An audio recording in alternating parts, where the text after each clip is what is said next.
Everyone, good evening. Ladies and gentlemen, if we can have your attention, please. Thank you very much. A very warm welcome, and indeed, literally a warm welcome to the Lingfield Centre. And glad you can tear away from the sunbeds or the suntan or whatever else that you were doing to come here. So it's a pleasure to have you here. And my name's Mohammed Arif. I think there's going to be an echo, isn't there? All right.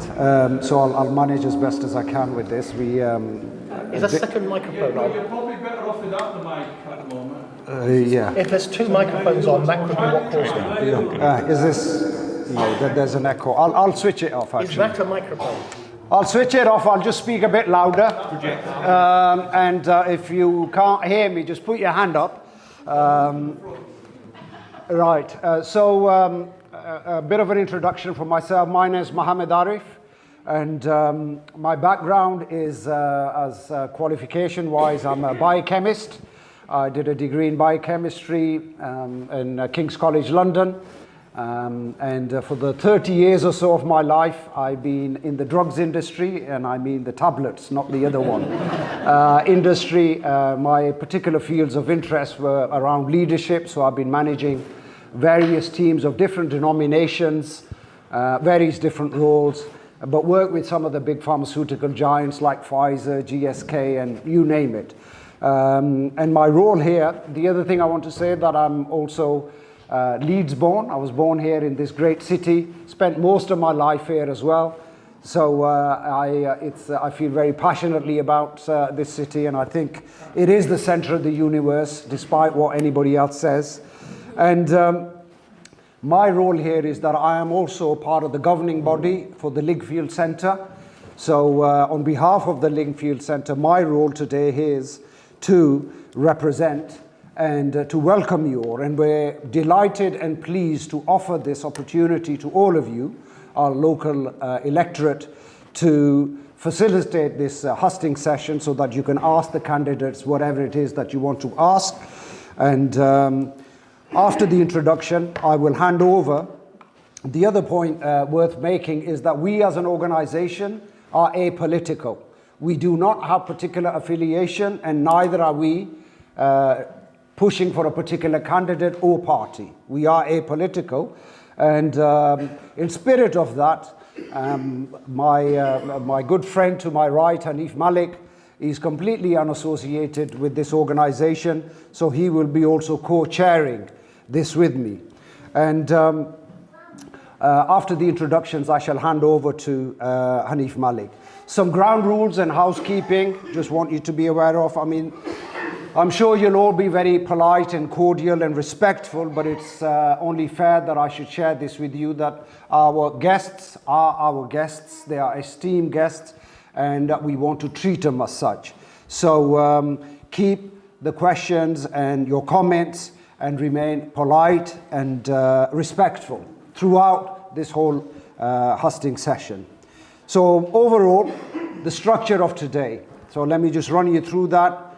I will give you a brief overview of what I have found out about each of the candidates. Nothing that hopefully will embarrass them. And so I'll give you an overview of the candidates that we have here. And then we'll open the floor, give them each 5 minutes each to make their pitch and to convince you why you should be voting for them and their party at this general election. And then I will hand over to Hanif, who will go through the Q&A session and also a bit of a brief around what needs to be done, how to conduct it, etc., etc. So without further ado, I'll just start with, and this is in no particular order, the candidates that we have here. We have got one apology, which I will come to. The other thing I want to say is that this was an open invite. We invited every candidate that was standing for Leeds North East. And some we got a response from, others we didn't hear back from, but I won't say which is which. So, structure of today, as it is, just a brief overview. So I'll start with Dawud Islam, who represents the Workers' Party of Great Britain. And now Dawud is, and I'm going to refer to my notes, Dawud is an experienced political campaigner.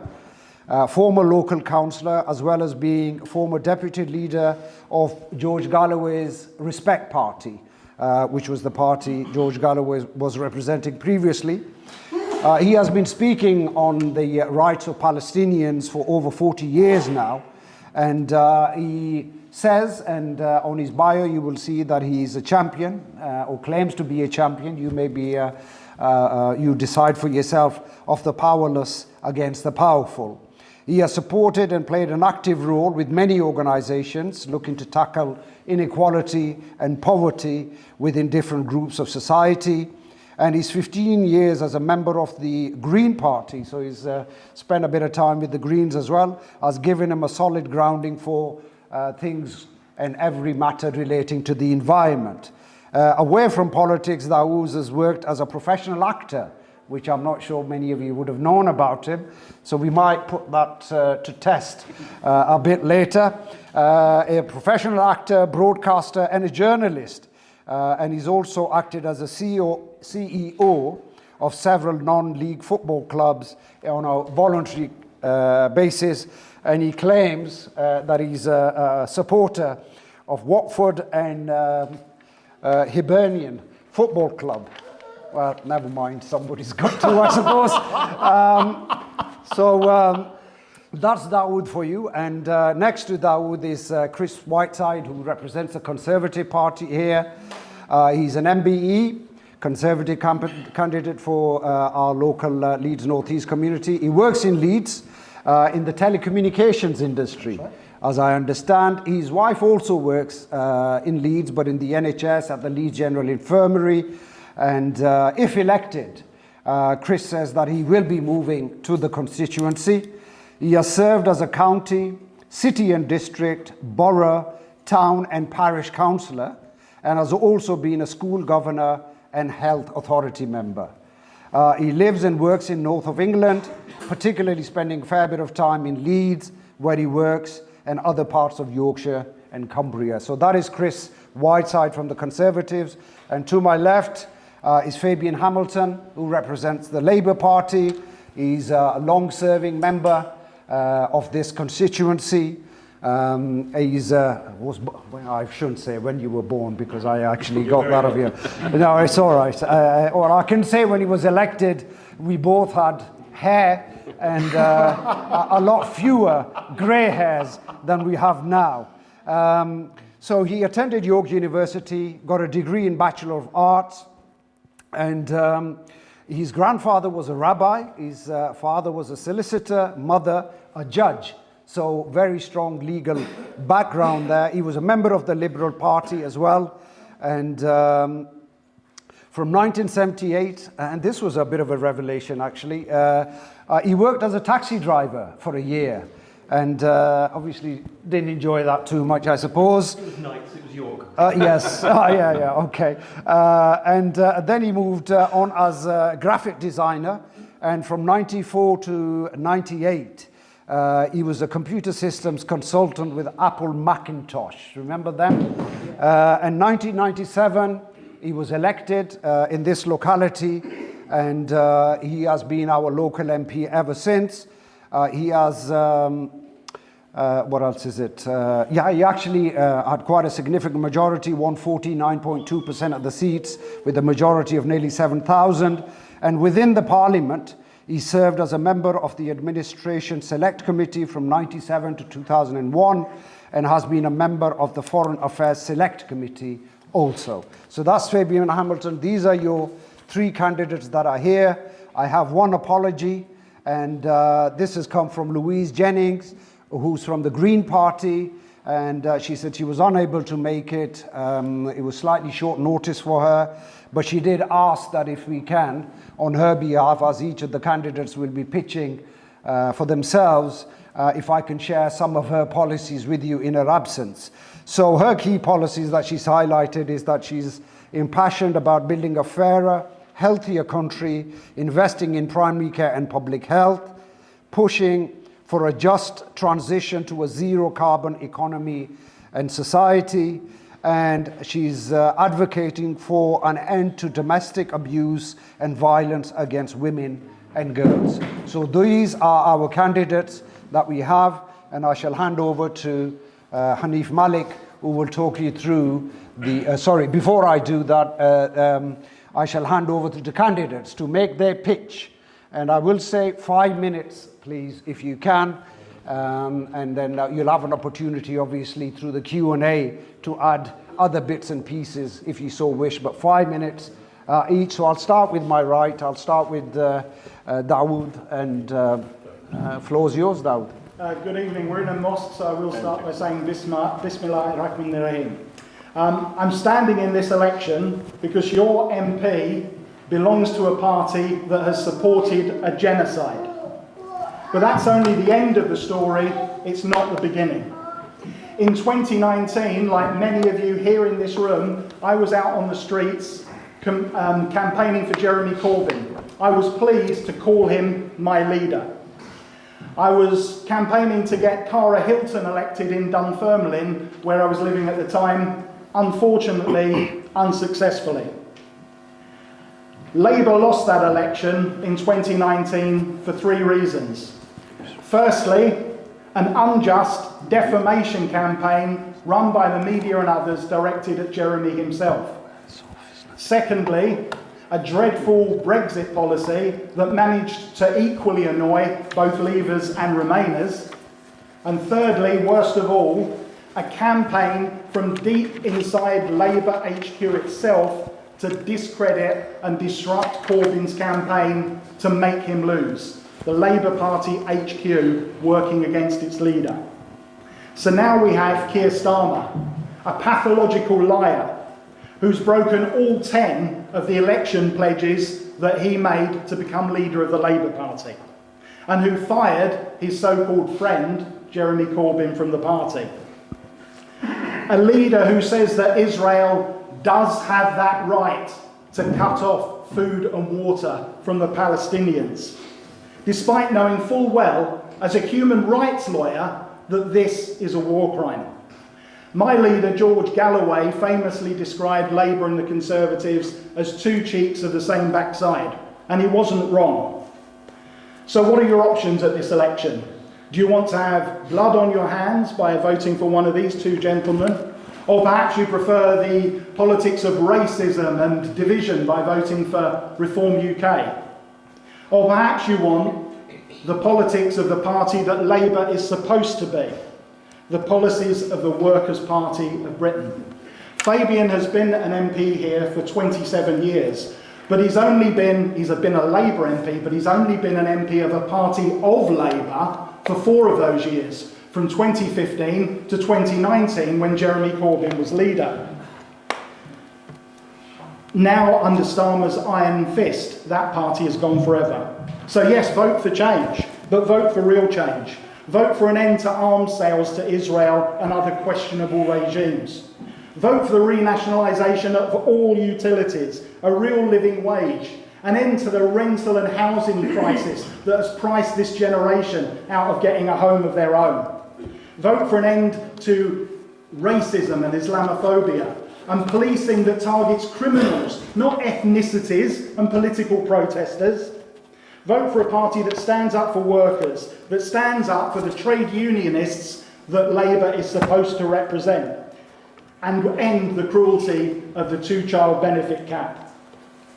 And of course, vote to bring hope to the people of Gaza and an end to the genocide. This is a great country, built by its workers, and it can be great again, but only if those workers are respected. So this year, vote for hope. Vote for Leeds. Vote for change. Vote for Britain. Vote for the Workers' Party on July the 4th.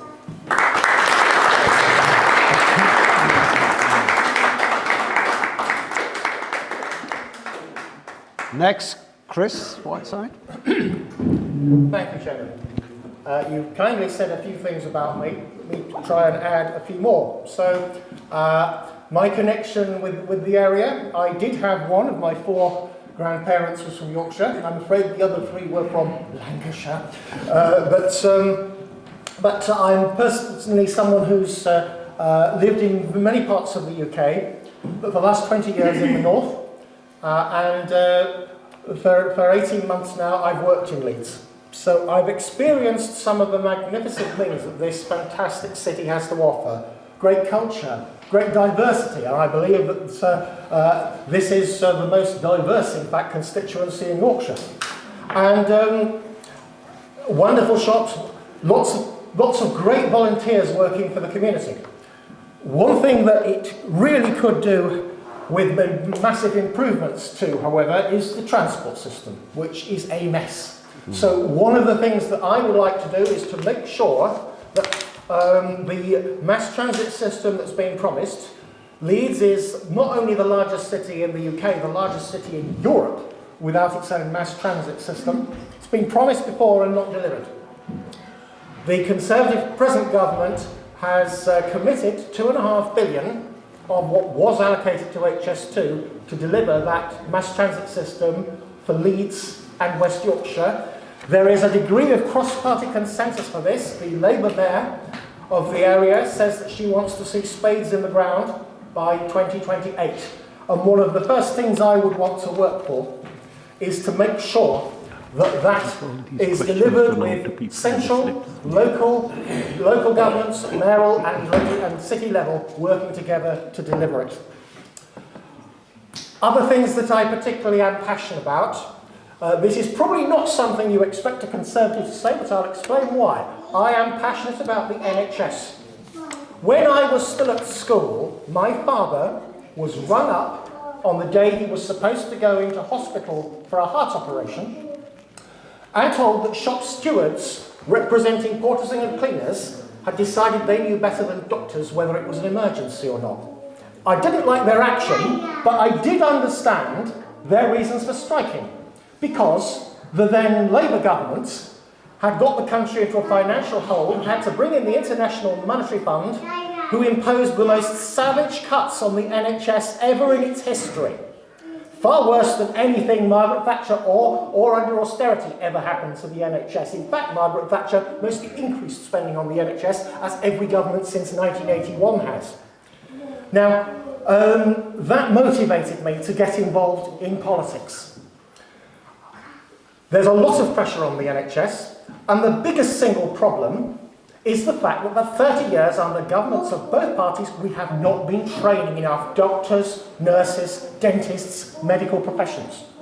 At one point, we actually had a ridiculous cap of 4,500 in the number of university medical places for home students of all kinds. Now, you need 200,000 doctors to run our NHS and GP practices and medical system. You can't do that with training 4,500 doctors. So when Jeremy Hunt was Health Secretary, he increased that cap and introduced 5 new medical schools. Since then it's been increased again, and this year under Rishi Sunak we finally did something that should have been done 30 years ago, but it has been done now, and that's to put in place a proper plan to train enough medical professionals. And one of the things I am very keen to do is to see that happen, so that we can actually have enough GPs instead of having 40% vacancies in parts of the country, so people don't have to spend ages on the phone at 8 AM if they need to speak to their GP, so that we have enough doctors and nurses, so that they're not working their fingers to the bone trying to keep the hospitals running. I believe that we need an opportunity society in which everybody has chances for opportunities, in which businesses are rewarded for investing, in which people are rewarded for working hard. I believe that we need to balance the books. We need to have efforts to make sure we don't let debt get out of control. I believe that we need to reward small and large businesses to make our country grow, and we need to have strong defences in our country, and we need to stand up against bullies like Putin and make sure his aggression in Ukraine is not rewarded. I believe in a diverse, forward-looking Britain for the future. Thank you very much. And last and by no means least, Fabian. Thank you, Mohammed. Dear friends, it's a pleasure to be back here in the Lingfield Centre and looking around the room to see so many friendly faces and people that I've known for a long time. I've had the privilege of being our Member of Parliament for 27 years. And Mohammed, some of the things you missed out in my little mini CV, and you couldn't get everything in there, was the 8 years that I spent on the front bench most of that time being the Shadow Minister for Peace and Disarmament, something I care deeply and passionately about. Before I was a Member of Parliament for Leeds North East, you described my work as a taxi driver for 1 year, but actually I ran a business in graphic design and Apple Mac systems. That's absolutely correct. But what that taught me was how wealth creation amongst small businesses is one of the most important parts of our economy. And when I look around our constituency, the people I've had the privilege of representing these last 27 years, I see many, many people who work not just in taxi driving, but run their own small businesses. And whether that's hot food or whether it's other shops or other types of business, they are the cornerstone of our British economy, and they generate the wealth that we need, far more so than the large corporations.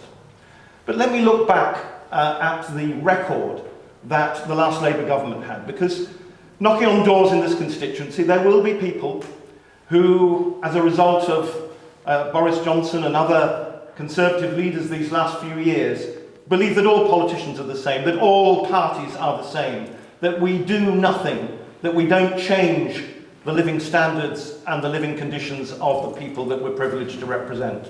Well, nothing could be further from the truth. Let me just remind people, as I do on the doorstep all the time, that under the last Labour government, we trebled the NHS budget. We made it run more efficiently. We had more nurses and doctors trained and recruited, as well as people coming in from Europe, of which we were a part at the time.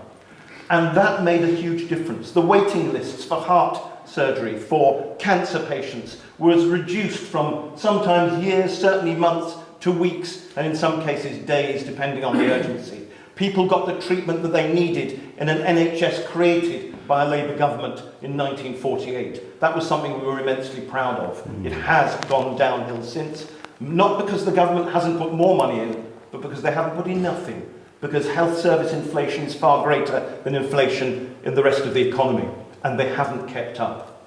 And I don't know how many of you, when you go abroad, come back to this country and realise, well, why do things work so well in Europe and in other countries in the world, in the Far East, even in parts of the world that we regard as developing, and yet they don't seem to work here anymore. And that's because of the chaos of these last at least 5 years and certainly 14 years under Conservative-led governments. Don't forget, we introduced Sure Start.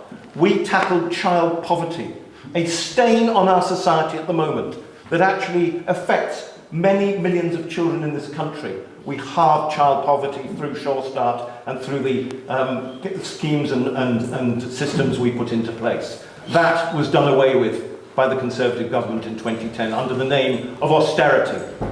We also look at some of the work we did on our schools. All 5 high schools in this constituency were rebuilt.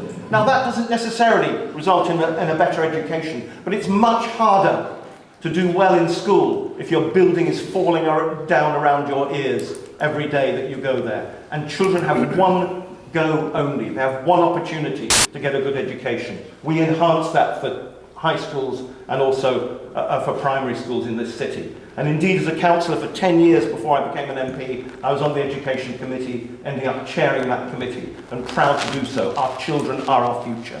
But what else is our future? Looking after our planet. We may not have the Green candidate here tonight, but I put to you that the Labour Party in government, and in government I hope after a week on Thursday, will implement the green policies that we need to save our planet, to save our environment, to make sure that our children and grandchildren, we're fortunate enough to have them, actually have a future to look forward to. And to make sure our country is run properly, efficiently, competently. We have had chaos these last few years. And Chris mentioned public transport. Well, under various governments, we've had a problem here in Leeds. We are the largest city in Europe without a rail-based public transport system. But the Mayor of West Yorkshire, the Labour Mayor, at last is doing something about that, and we will have a tram system worthy of the name to get people around this city without being stuck in traffic jams. Finally, if I may say, one of the missions I've had in my life as an MP is to bring people together. Chris mentioned diversity. I'm proud to represent a really diverse constituency where we have people from all backgrounds, all faiths. And I've done work in Parliament as well as here on the ground in our constituency to bring those different faiths together so we can live in peace and in harmony and be proud of our city as we should be. Thank you. Vote Labour.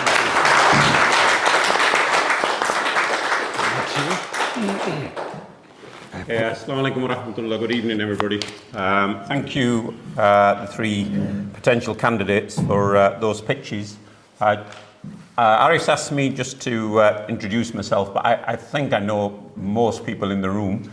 Suffice to say, I've been in the charity and community sector for the last 27 years, which is where I think I know a lot of people in the room from.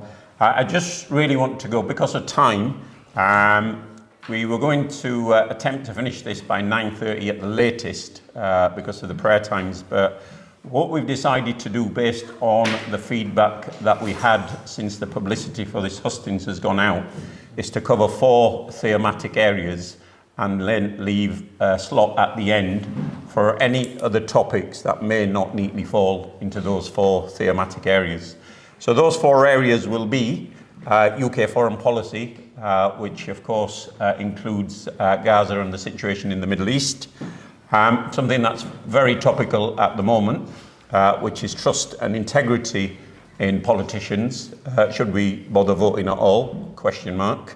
The third item will be the cost of living crisis. And as somebody who works in the not-for-profit sector, that's something I see on a very regular basis. This country is the world's 5th largest economy, and yet there are more food banks in this country than there are branches of McDonald's. And then immigration, which again also is very topical. So that will be, as I say, the structure for the next hour and a half or so, just slightly less. The questions are already cascaded in the audience. Those of you who put forward those questions have them with you.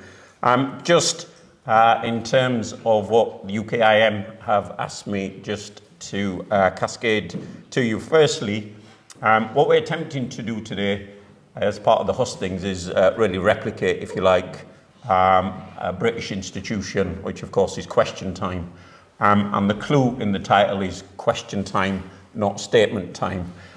So what we would like you to do is be succinct with your questions, and Arif, as co-chair, will just be monitoring that. You'll have a maximum of a minute or so to put forward your question, just to be fair to everybody in the audience, so everybody gets an opportunity, if they wish to ask a question, to do so. Equally, we'd respectfully ask our panel members to be succinct and to the point in terms of your response, and not go off on a party political statement.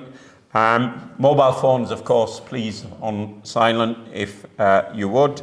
And just finally, as Arif said at the beginning, we know that some of these issues are very emotive, but that shouldn't take away, to say, the fact that it's incumbent upon all of us to be polite and respectful in the way we ask our questions, regardless of if we like the response or not.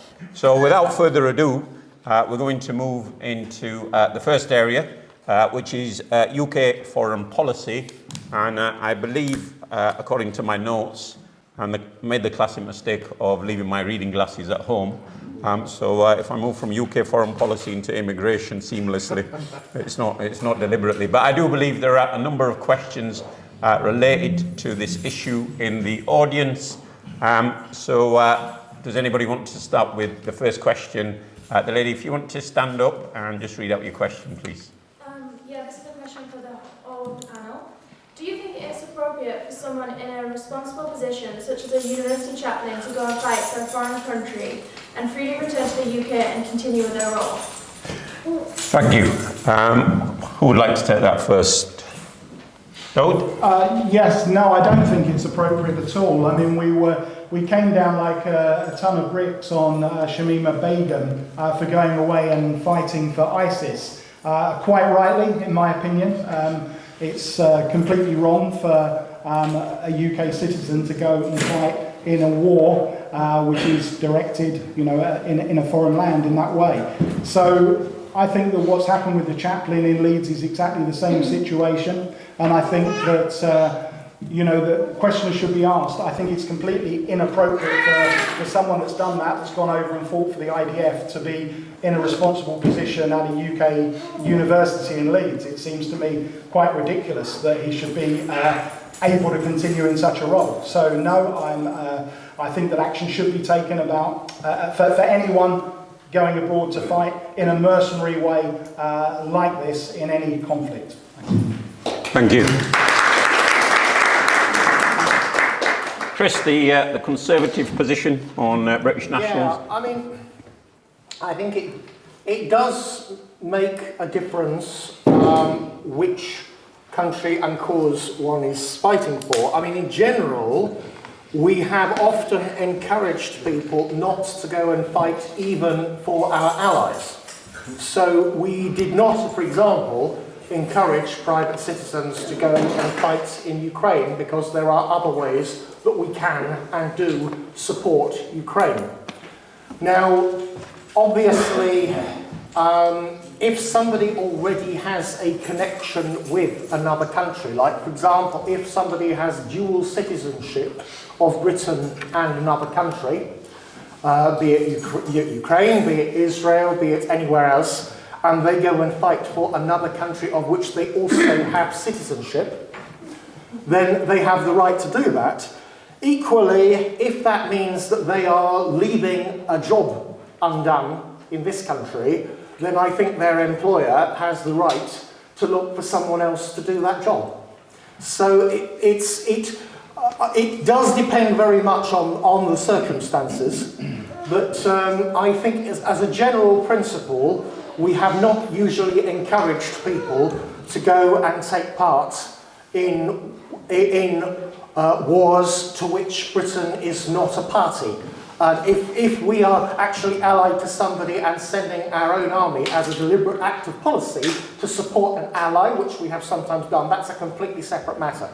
But as a general rule, being a mercenary, while it's not necessarily something that we think should be banned or being illegal, neither is it something that we would generally encourage. Thank you, Chris. No, thank you, Chair. I don't think it's appropriate, but I think it's quite wrong for any chaplain or any official to go off and fight a war in another country. However, given that that person did what he did in this particular instance, I do think he shouldn't be hounded in the way he's been hounded. It's perfectly legitimate to criticise, perfectly legitimate to say this should be a rule, that nobody should be doing this job whilst fighting for another army in another country. But I understand this particular individual's life was threatened, and I do think that's entirely wrong. I did go and see the Vice-Chancellor of Leeds University about this, and I had a private conversation with him at the time because I was so concerned. Thank you. Arif, did you want to add something? Just a question for both Chris and Fabian, really. I mean, we have people that have got dual nationality in this great city. So I suppose if somebody is a dual British-Pakistani national and they go and fight for Pakistan army, and not to mention that, you know, they'll be weapons trained, they'll be warfare trained, would they be just as welcome back into UK as someone? Oh, sorry, who do you want to answer that first? Sorry, you go ahead, Chris. Yourself. I mean, I think I said if somebody has dual nationality and they decide to go and fight for the country of which they have dual nationality, then I would not normally consider that would be a bar to them coming back, unless we have the unfortunate situation where they were at war with this country and they were fighting against us. Because I don't think you can be a British citizen and fight in a war against Britain and expect to keep your British citizenship. There are some words for people who do that, and there are legal consequences for people who do that, and they would be applied. Thank you. Now, personally, I don't think it's a good idea either, because as you said, if people coming back into this country, no matter what the other country is, with the weapons training, and then going back into a civilian job, you do have to ask yourself what confusion they might have in their own minds and whether they would be a threat to UK security. It's very hypothetical. I don't know of any actual cases, apart from the one that's been quoted this evening, and that person was a chaplain, of course. I don't know of any actual cases. Somebody mentioned Shamima Begum. That's very different, in my opinion, and I have my own views about that. I think it's entirely wrong what's happened to her, but anyway, that's That's not what we're asking this evening. No. Thank you, panel. We do actually have a number of other politicians in this room, both local and one who used to be a member of the European Parliament, my good friend Amjad Bashir. Amjad, I believe you also have a question related to UK foreign policy. I do. My question is this. If elected, will you join the Labour, the Conservative or the Workers' Party Friends of Israel? Thank you, Amjad. Let's go to our left rather than continually going this way. Fine. So, and I'm sure, Amjad, you were asking this because you knew full well I've been a member of Labour Friends of Israel. Since I was elected, I represent a big Jewish community, and I have family, like most British Jews, in Israel. However, what's most important to me is that I was also a member, and have been a member of Labour Friends of Palestine and the Middle East, PME as it is now. And I think it's absolutely vital for the future of the state of Israel, which is not going anywhere, to have a state of Palestine living in peace side by side with it. Now, it looks impossible at the moment, but it will happen. It has to happen. Because those two peoples deserve the future that statehood brings them and that peace brings them. And I absolutely abhor what the current government of Israel is doing to the people of Gaza and Palestine. That is entirely wrong, and I've made that very, very clear. But nonetheless, we need to ensure that we do whatever we can to bring them together. So yes, I'm a member of Labour Friends of Israel. Yes, I'm a member of Labour Friends of Palestine. And the two are not incompatible with each other. In fact, they go hand in hand, side by side. It is the future for the region. There is no other future.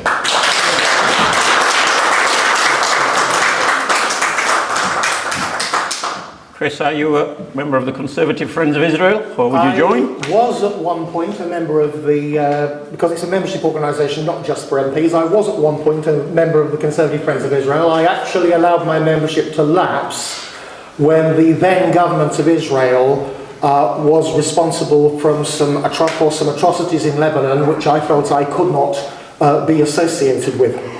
It is entirely possible that if I were to become an MP, I might do exactly the parallel of what Fabian has just said and join both the Conservative Friends of Israel and the Conservative Friends of Palestine, because I believe that both Jews and Palestinians are human beings. Both of them have the right to live in peace, free from aggression, free from terrorism, and I believe it is right that this country should try to promote peace in the Middle East and should try to look after all our friends of whatever ethnicity, whatever religion, and I'm generally in favour of friendship with people around the world, and that's the reason that I would take that view.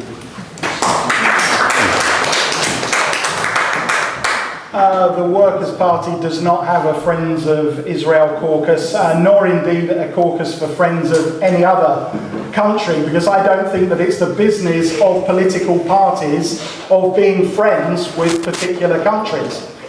Now, the reason I say that is let's take the heat away from the current conflict and say, let's say we had an organisation that was called the Workers' Party Friends of South Africa, and I was a friend of that organisation. And let's say that Friends of South Africa supported me financially towards my campaign, that it gave me help and support. Well, when questions were asked in Parliament about South Africa on a contentious issue, and with me being a friend of South Africa and having had a financial contribution from the Workers' Party Friends of South Africa, what do you think the impact of that will be when I go to contribute to that contentious issue? I'm likely to be more favourable to South Africa than I would have been otherwise, aren't I? So I don't think that political parties should have friends of groups of any countries, and we will not be introducing any in the Workers' Party. Thank you, David. Ismail Sadiq, I believe, also has a question related, but he's not here. Okay, we'll go to Shazad. And then I'll come to you, young lady. It's important that we're inclusive and the youth are our future generations. So. Foreign policy. What are your thoughts on the influence of UK politics of lobbying groups with affinity to a foreign country funding campaigns for UK politicians? Did you pick that up, maybe? Yeah, I think so. Shazad, sorry, can you just repeat it, please, Shazad? Sorry, I do apologise. No, it's fine. What are your thoughts on the influence in UK politics of lobbying groups with an affinity to a foreign country funding campaigns for UK politicians? Yes, do you want me to? Yeah, let's go with you again, and then I'll switch back to the right for the next one. I mean, there are a number of foreign powers who have quite prominent TV channels and radio channels here. I'm thinking of Russia Today. I'm thinking of, I can't remember what it's called now, the Iranian TV channel, Press TV. There are many, many others indeed. And I think it is quite worrying. Members of Parliament have to be incredibly careful. And actually, if you had a donation from any foreign country or any organisation that's affiliated to a foreign country, or indeed a commercial organisation, you have to declare it. Those are the rules. And if you declare that, you're not allowed to speak on that subject in Parliament for a limited period of time. So, for example, I went to Morocco as a guest of the Moroccan Parliament, and I wasn't allowed, I had to declare that, which I did. They paid for the airfare, they paid for the transport and the hotel, and I wasn't allowed to speak unless I declared that interest, and that's as it should be, frankly. So we have to be very open and transparent, and it's really important that we're also aware of some of these TV channels owned by foreign countries that seek to influence our politics and our democracy here. And there are plenty of them around. Believe me, when you've been going knocking on doors, you hear some of the most crazy conspiracy theories, often generated from foreign powers through the internet, which are just mad and bear no relation whatever to our system, but somehow people do believe. So it's very, very important we're aware and we do something about it. Thank you. Chris.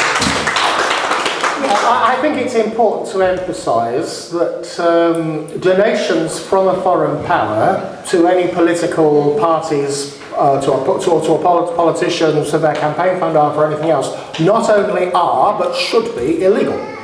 So I absolutely would not take any money from any foreign power. And in response to Dawud, actually the payment goes in the other direction. You pay a sub to be a member of the Conservative Friends of Israel, and I presume the other way. So it's a case of you paying a subscription to them, not the other way around. But I absolutely do not believe politicians should take money from another country or for a lobbying group for another country. Electoral law in this country says that anybody donating money to a political party campaign, that has to come from people who are registered in the UK, from people who are voters in the UK, and that's as it should be. And I do not believe any politician should be taking money from a foreign power, either for their campaign or by appearing on TV channels controlled by another power and being paid for it.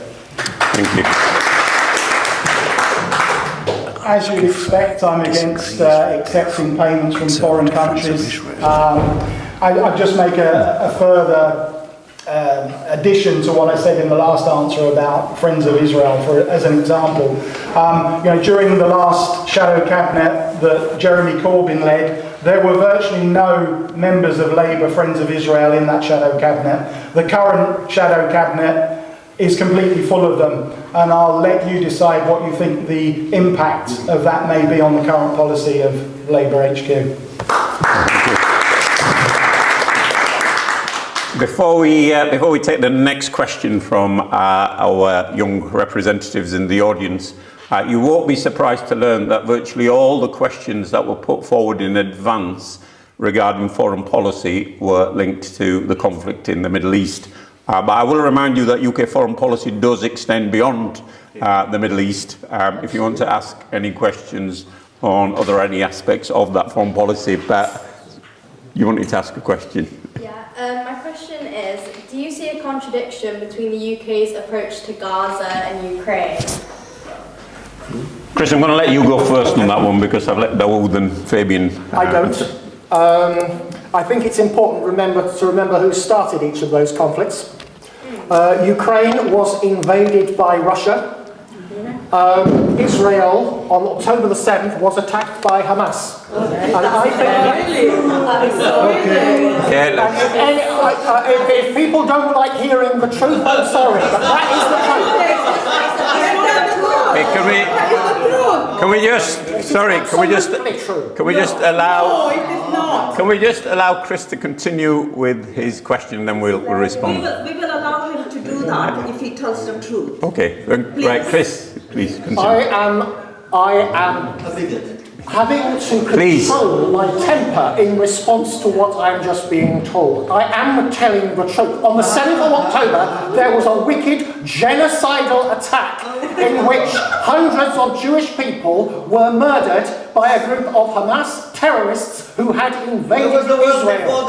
Okay, please, audience, can I just remind the audience of what we said at the beginning, that we may disagree with the response from our three candidates here, but it's important just to be respectful. Let them finish, and then you can have a follow-up question to it, please. I regard all the truth. I am telling you the truth. Now, you may disagree with me, and that is your right. I am saying what I believe, and that is my right. I regard all the deaths in the conflicts in Ukraine as a tragedy. I regard all the deaths in the conflict in the Middle East as a tragedy. I think it is extremely important that we recognise that both Ukraine and Israel have the right to defend themselves. The situations are not identical. I do not believe any government should have a blank cheque to have all their actions happen with no criticism. The UK government has pushed Israel to let food in and medical supplies in to Palestine. The UK government greatly increased its own aid to Palestinians. We have pushed to try to have a situation where there can be the return of hostages and a ceasefire.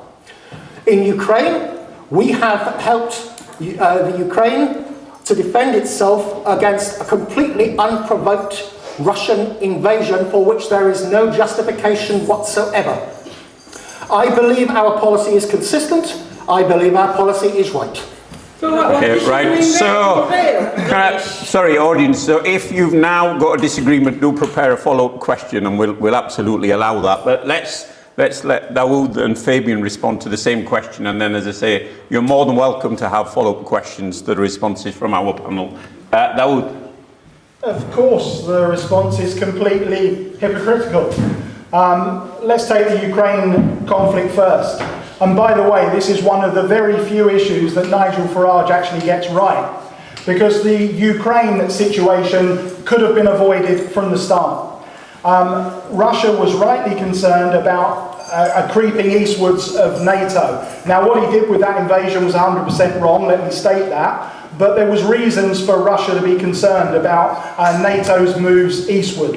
And Farage correctly flagged that up about 10 years ago, as of course has George Galloway been doing for years.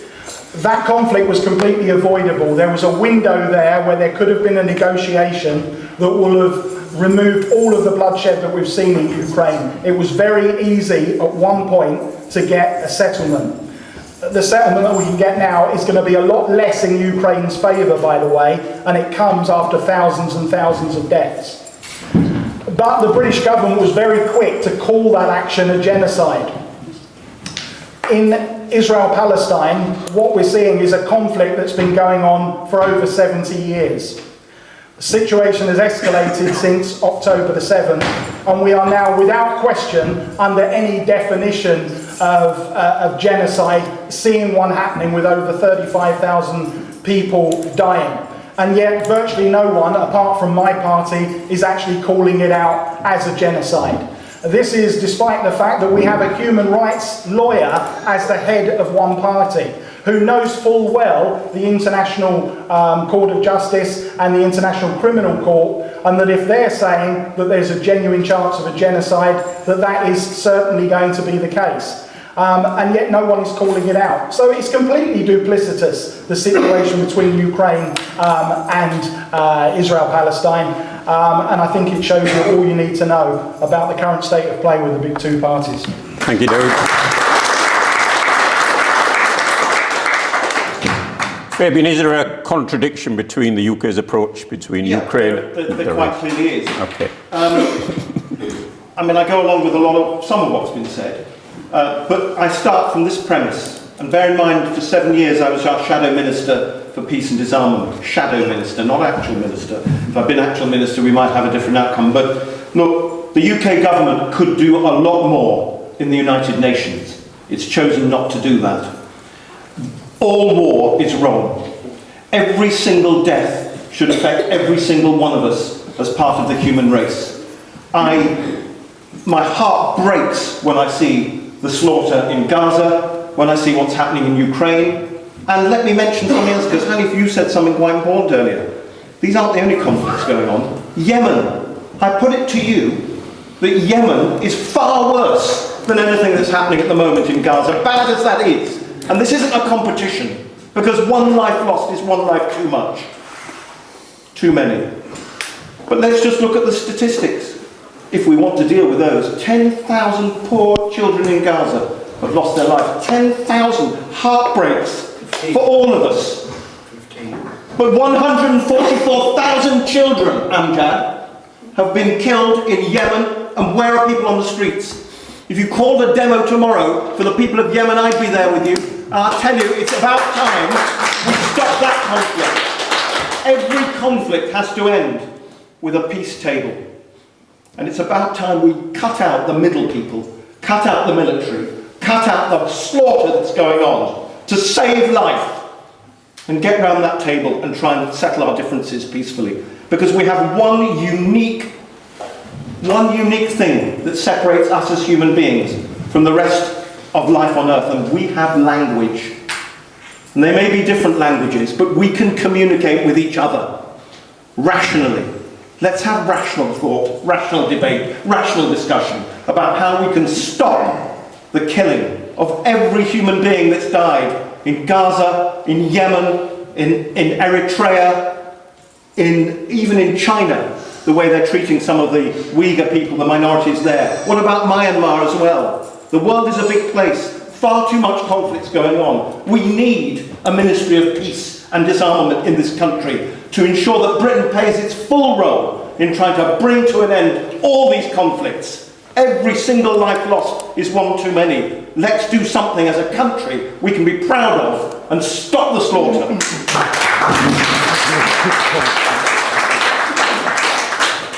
Sorry, we've got 3 or 4 hands up, so my co-chair is just going to come in and then we'll take the comments as your hands have gone up. Yeah, this is obviously a very passionate and emotive subject, and I think it's important to remind you the biggest power that you have is your vote. So execute that. We can shout and we can scream and I don't think they are going to change anybody's mind. They are here today to put their views to you. If you agree with their stand on various items that we will be talking about, then you vote for them. If you disagree, don't vote for them. It's as simple as that. So let's keep it civil and keep it calm, and please let's keep that going. So what we'll do is, there's 4 hands gone up. We'll take all 4 comments in case there's a pattern between them, and just in the interests of time, if you came in late, we just want to remind you please that, to be fair to everybody, and we've got a long agenda, keep your question to no more than a minute. So Sister Hamida, I'll start with you. Yeah, so it's just for all the panel. So you mentioned that there's several wars around the world and people trying to protect civilians and children in particular. So who's supplying the arms? Thank you. So we'll come back to that. Okay, so that we've got a question on the supply of arms. Raji, your question is? My question especially to Mr. Hamilton. Yep. All what he said about the Muslim world, I agree with him. Okay. But to me, it's really sugar-coated because his leader is not going to allow him to do that. So what have you got to say, Mr. Hamilton? Are you going to stand there and fight with someone and say, look, Sama, you are not doing what I say. He will tell you what to say. Now you tell me. Okay, so that's specifically for Fabian in relation to Keir Starmer as his leader. Yeah, sorry, yeah. Okay. I think it's interesting that Fabian Hamilton happens to miss out Sudan, that has been at war for over a year. Absolutely. He didn't mention that, but no one ever mentioned Sudan. He ignored it. Doesn't have oil, not important, you don't like it about it. I would also say to Fabian Hamilton that if he's so impassioned, which he has employed, which you implied to me a few years ago, when it was It's okay. are you going to be deliberating this to the leader of your party? Supportive of are you going to be as impassioned in speaking to the leader of your party, who is accepting that Israel have a right to deny water, electricity and food to Palestinians? Okay, thank you. So there's two questions specifically for Fabian around his relationship, should we say, with Keir. Let's take the last hand at the back and then we'll bring the panel. Sorry, Amjad, I've missed you, but we'll take that hand and I'll come to you and then we'll get the panel to respond to all of this. My question would be to all, my question is for all the candidates. Would you support stopping all sales to Israel given the genocidal history? Okay, great. Thank you. So that's similar to Hamida. Amjad, I'm just going to take the last point from Amjad and then we'll bring the panel back in. Because Fabian pointed to me and mentioned me by name, I'm going to answer something that Fabian asked. I was privileged and honoured to serve 5 years in the European Parliament on the Foreign Affairs Committee and the Human Rights Committee. And I stood up for the Rohingyas as well as the Palestinians and all other conflicts in the world. I have that on record. Now, the question I pose is again to Fabian. On LBC, a national radio station, your leader, Sir Keir Starmer, said that Israel had the right to deny food, water and medicine to the people of Palestine living in Gaza. So, and it's not a privilege, it's not a right that somebody confers to allow food and water into an occupied territory. It's the United Nations deems that to be the case, and Israel is out of order for denying that. It's not a benefactor. It has to allow that in. Not one single ounce of water has to be denied. 1 gram of food has to be denied to the Palestinian people. It's an occupied people that should be free of oppression. Okay, thank you very much. Okay, Fabian, I'm going to start with you. There were 2 questions alluding to your potential challenge to Keir Starmer as a leader, both on his statement now, which seems to have done you and your fellow colleagues in the Labour Party no favours whatsoever, that he made right at the outset of this situation, but also to what extent you would be prepared to challenge him if he is elected as Prime Minister on the situation in the Middle East. Well, the answer to that question is I've already challenged Keir Starmer on this, because not long after the invasion of Gaza by the Israeli Defence Forces, after the Hamas incursion and the terrible murders and hostage-taking, he asked the MPs of Jewish origin to come and talk to him and tried to persuade us that we should not vote for the Scottish National Party's amendment to the King's speech, which called for an immediate ceasefire and called for all parties in Parliament to support that. And I told him I couldn't do that. I told him he was wrong. That was a private meeting, it wasn't recorded, so you have no way of verifying what I said was right or not. But at least 2 of us in that room went through the lobby against the government, against our party's whip. So we've already stood up to that. Now, on this issue of food and water, yes, Starmer did say that in the days following the Hamas incursion and the murders of 1,200 innocent Israelis. However, he very quickly retracted that, I'm glad to say. Now, people have been quoting that, saying food and water should be done, and that's entirely wrong. I agree with what you said. That should never have been said. But it was said, I think, within the first day or 2. But after that, it was retracted. And I'm very pleased to say that days after the incursion into Gaza, many of you in this room asked me to come to the Islamic Centre, the ICRA Centre, to try and justify what my party leader was saying. And I couldn't justify it. I tried, I couldn't, and I told you what my heart and my head told me, that the only solution, as I said earlier, was an immediate ceasefire and an end to the slaughter. An immediate ceasefire. And I'm glad to say my party has finally caught up with that view. However, there's one important thing here, and I get this on the doorstep quite a bit. Starmer should do this, Starmer should do that, Starmer's got blood on his hands. Starmer is, until, I hope, a week on Thursday, the leader of the opposition. The leader of the opposition in the UK has very little power until he or she becomes leader of the government. Now, I hope that's going to happen, because I think things will change and change dramatically. But until that happens, the responsibility lies with the current Conservative government. And nobody's mentioned Rishi Sunak's role in all this. Nobody's mentioned the Foreign Secretary in all this. Why not? It's all about Starmer. Well, I can guarantee to you that I will make sure I hold my leaders' feet to the fire, whether I'm a member of the government or not.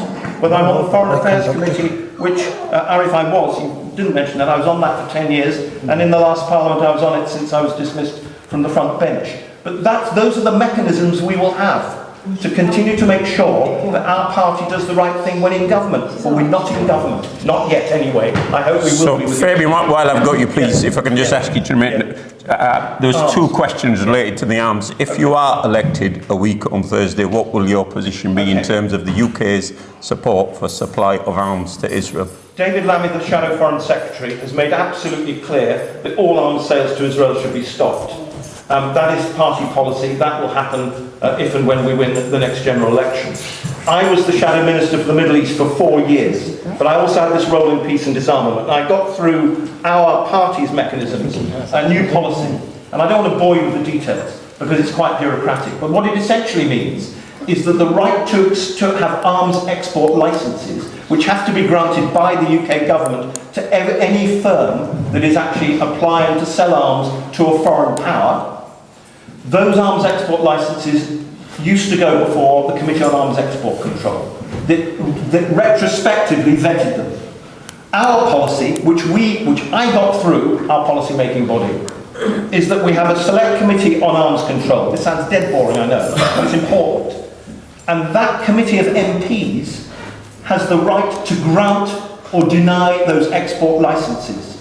So in the case of Israel, it would be MPs stopping the export immediately, not civil servants, and not people lobbying government ministers. It would be MPs of all parties deciding on that.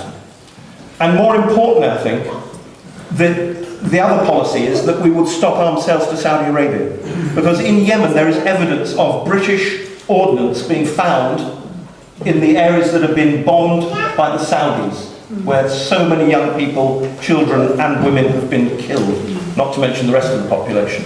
So I think it's important. Our arms are our responsibility, and we should exercise that really carefully. And by the way, the arms industry in this country accounts for fewer and fewer jobs within the general economy. And the money spent on every job within the arms industry could generate 10 or 20 jobs in civilian industries that generated peace or helped to save the planet. That is a fact. That is statistical research. Thank you. So Chris, your party is in power, probably only for another 10 days or so.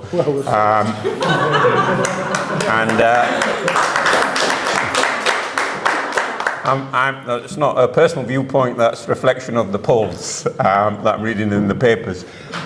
You made a very impassioned statement a few minutes ago that clearly had quite some disagreement in terms of the situation on October the 7th. Many of us here would say that the conflict didn't begin on October the 7th. Regardless of when it began, is it right that the UK government should be supplying arms to Israel? Well, this round of conflict began on October the 7th, but there were actually a number of questions there, like who's supplying arms. Now, we were talking about a number of conflicts around the world. I think you sir, asked Fabian about why he hadn't mentioned one particular war. The trouble is there are so many ghastly wars around the world that mentioning all of them would actually have taken quite a long time. No one's mentioned the horrible war in Syria, which has claimed a vast in terms of the specific question that's been asked, is because your party's in government, should it be supplying arms to Israel? I think what we have to do is look at what specific arms and what they're being used for. Britain is not, in fact, unlike the United States, a big supplier of arms to Israel. I think Joe Biden was right to hold up a shipment of cluster bombs, because I think you have to look at what the arms are being used for. I certainly can't rule out the possibility that we might refuse export licenses for the use of particular weapons if they appear to be being used against civilians.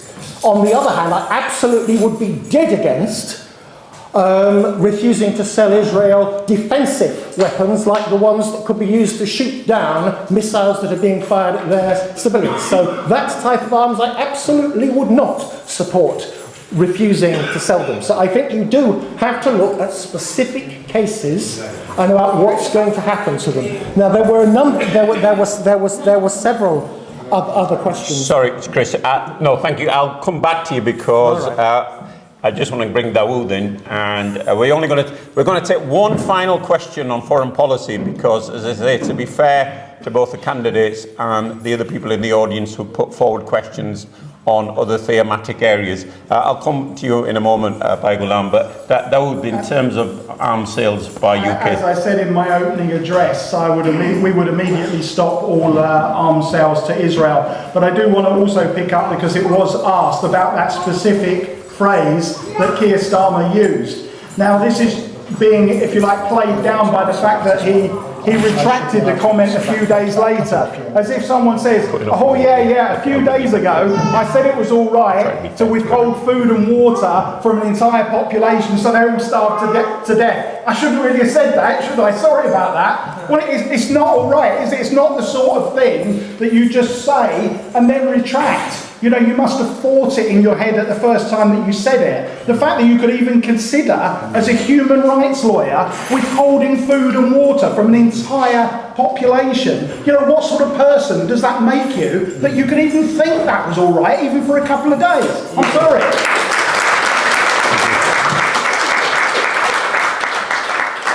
Very good.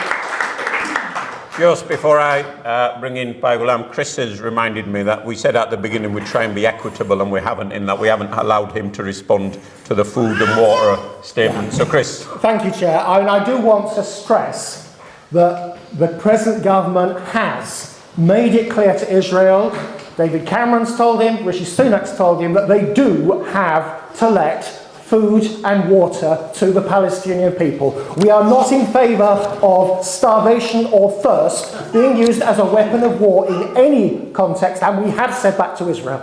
Thank you. Okay, so we're gonna have one final question on foreign policy because it's 8:45. Ghulam, sorry, I did allow you a question before, so I'm going to allow somebody new in. Thank you.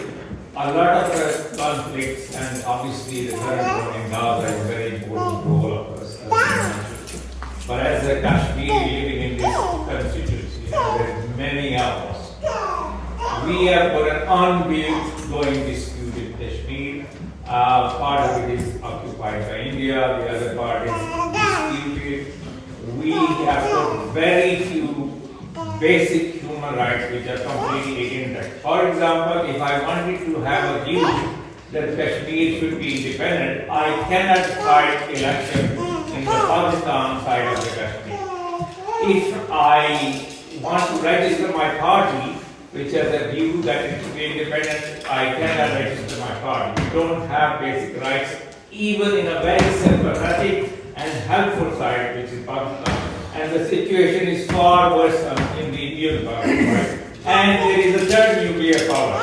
We exist in a dialogue between three nuclear powers. Have any of you gentlemen thought, what should be the policy of British government on Kashmir? Okay, thank you, Ghulam. Dawud, let me go to you. I mean, Kashmir is, like the situation in Gaza, one of these seemingly never-ending conflicts where it's gone on for years and years with no end in sight. And it gives me the chance to make a point that I was going to make actually in the situation of Gaza as well. It applies equally to Kashmir, and that all of these conflicts have to end someday. And the only way that any of them will ever end is through a negotiated settlement. Now, we know that full well more than any here in the UK, because we tried to bomb the IRA into submission over many, many years. We spent millions and millions of pounds in doing so, and we got absolutely nowhere towards solving the situation in Northern Ireland. The only way that we managed to solve it was when brave politicians like Jeremy Corbyn got in a room with the IRA and spoke to them, and then after that, brave politicians like Mo Mowlam that sat around the table with what was then Sinn Féin and negotiated a settlement. Now, it's not been easy, and we're still a million miles away from having a normalised situation in the north of Ireland, but the situation has held. And at the end of the day, in Israel-Palestine, that is going to be the only way that this ends. You cannot bomb Hamas out of existence. You can't bomb a people out of existence. The only way you can resolve the situation in Gaza, in Kashmir, and in any of these conflict areas is by getting all the key players around the table and actually negotiating. That's how we end the situation in Gaza. That's how we end the situation in Kashmir. Thank you. Chris, does the Tory party have a position on Kashmir? We do, but I would stress that I certainly don't agree with one or two of the rather extraordinary things we've just had. I mean, the British government never dropped or used any bombs in Ireland. Actually, the use of bombs was the other way round.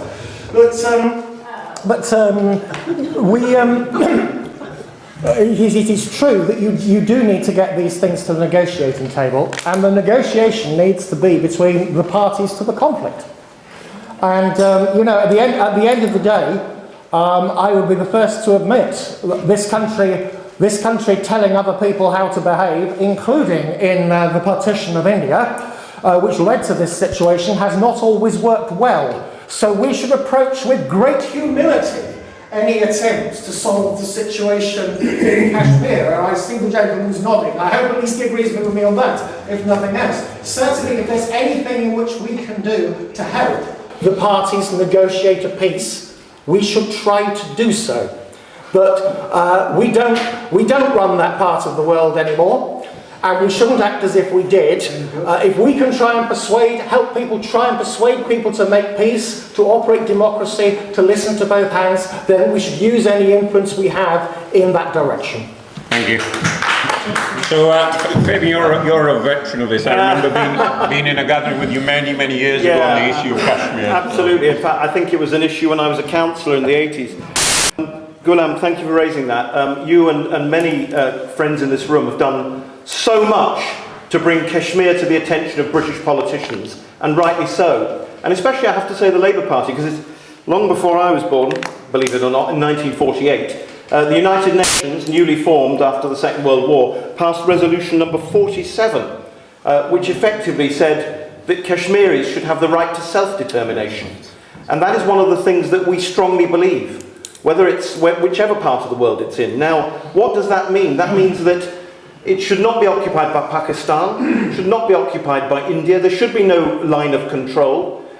You've got 2 nuclear-armed powers, and of course China right on the border, as you said, so 3 nuclear-armed powers in danger of starting a nuclear war in that region. And I think analysts who've got more knowledge than me know full well, Chatham House for example, that the Third World War, the nuclear war, is more likely to be started in Kashmir than anywhere else in the world, believe it or not, even though certain countries in the Middle East do have nuclear weapons. Look, what I did when I was the shadow minister for the region, briefly in 2016, was draft a policy, which I hope the next Labour government will implement, to do a kind of conference-style event, not to dictate to the parties, because you're right, Chris, it's not for us to dictate. We need to resolve this. But I go back to 1979, when Sir Christopher Soames, the son-in-law of Winston Churchill, was asked by Mrs. Thatcher to convene a conference at Lancaster House in London between the warring parties in Zimbabwe, then known as Rhodesia, which had actually declared a universal declaration of independence by the white minority. I know reference was made earlier to South Africa, but this was quite important. And what it led to, because what the UK government at the time enabled, was a transition from white minority rule to black majority rule, and Zimbabwe being a fully independent nation. Now that was the idea behind this suggestion, this policy, that we get all the parties together, including the government of India and Pakistan, and China if they'll come, and all the independent parties in Kashmir who are advocating to be part of India, part of Pakistan, who want a free and secular state, who want self-determination, who want a nation-state of Kashmir itself, which is perfectly viable, as we know, and bring them to, not necessarily Lancaster House, but somewhere in London. The British government should enable that conversation. I think somebody said earlier that all wars, all conflicts end in peace negotiations.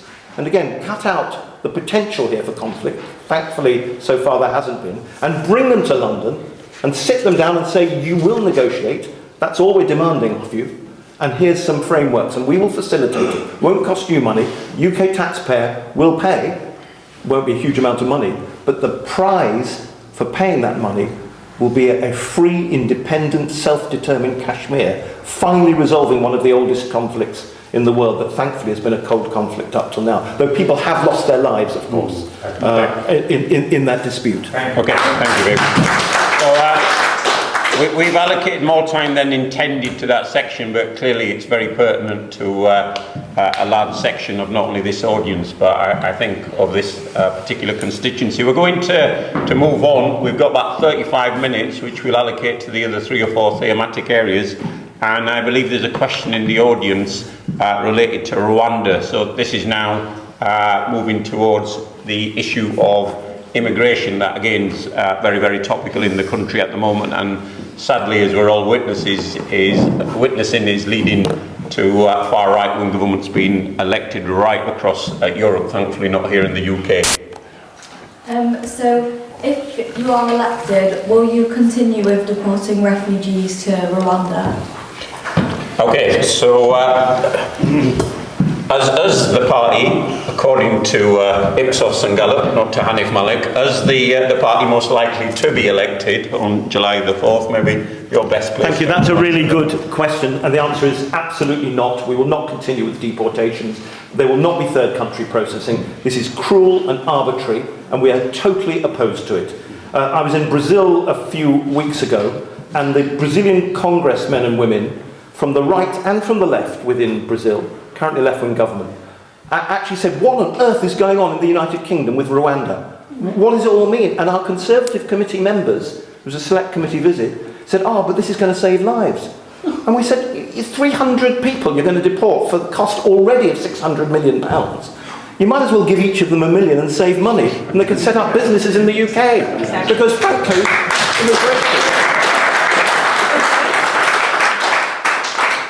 immigration has been such a positive benefit to this country. I'm the son of an immigrant who couldn't speak English till he was 12.